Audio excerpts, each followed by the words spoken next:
शेष महेश गणेश निरंतर चरण पूजे धावई उर अंतर। शेष महेश गणेश निरंतर चरण पूजे धावई उर अंतर। तेहि को गान चाहत नंद रानी प्रभु माया गुण गान न जानी। तेहि को गान चाहत नंद रानी प्रभु माया गुण गान न जानी। देखो महाराज, बड़ी सुंदर बात है कि शेष महेश गणेश निरंतर, यानी इन तीनों में कोई भेद नहीं है। जब भगवान ने देखा कि जो मैया अपने हाथों से माखन मटकी में बिल्हो रही थी, वो मटकी का पात्र मेरे हाथों से फूट गया है, और फूटा है तो मैया आज ऐसा मारेगी कि छठी को दूध मोकू याद दिला देगी।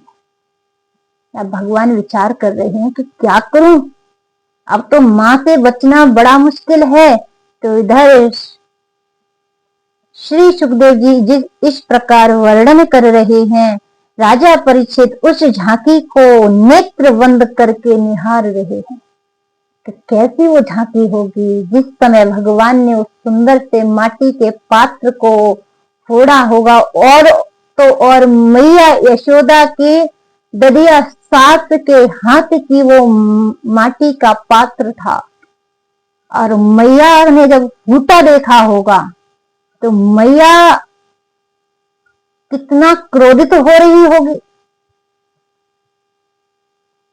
लेकिन मैया ने जब वो पात्र फूटा हुआ देखा तो भक्तों, मैया तो पहले तो हंसी, और हंसने के बाद कहती है देखो तो जरा मैं का अपनी गोद से उतार करके जब छोटे से लाला को चली गई, तो जा लाला में इतना क्रोध आ गयो।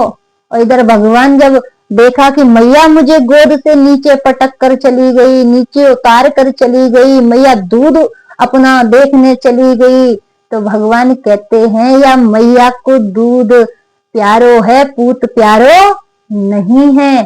तो मैया ने पात्र को फूटा देख लो, पहले तो हंसी, और हंसने के बाद फिर विचार करती है कि यदि इसी प्रकार इस लाला को, इस बालक को मैं छोड़ती रही और डांटो नहीं, यदि मैंने थोड़ी भी सजा नहीं दी, तो ये बालक मेरो बिगड़ जाए, और बिगड़ गयो तो फिर इस ब्रज के लोग क्या कहेंगे कि देखो एक ही बेटा है, उसे संभाला नहीं जाता, एक ही पुत्र है, कितनो उद्यमी है रहो है, कितनो उत्पाती है रहो है। इस प्रकार मैया विचार करती है, और विचार करके अपने मुख को क्रोध जैसो बनाती है, और क्रोध जैसो बना करके महाराज अब लाला को मारने के टाइम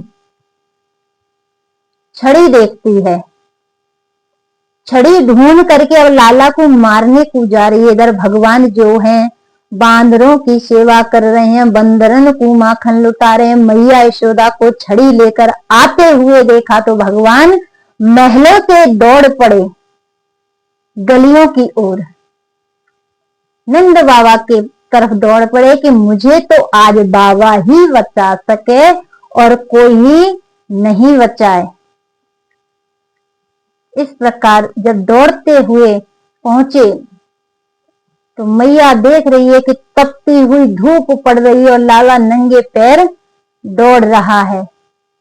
मैया कहती लाला अब मैं नहीं दौड़ सकती, अब मैं नहीं भाग सकती, अब मैं थक गई हूँ, हार गई हूँ, अब मुझसे दौड़ो नहीं जा रहे हो है। ऐसो कर लाला, तू अब थोड़ी देर विश्राम कर ले, थोड़ी धीरे धीरे चल ले, थोड़ा आनंदमय। जैसे ही सुना मैया के मुख से ये बातें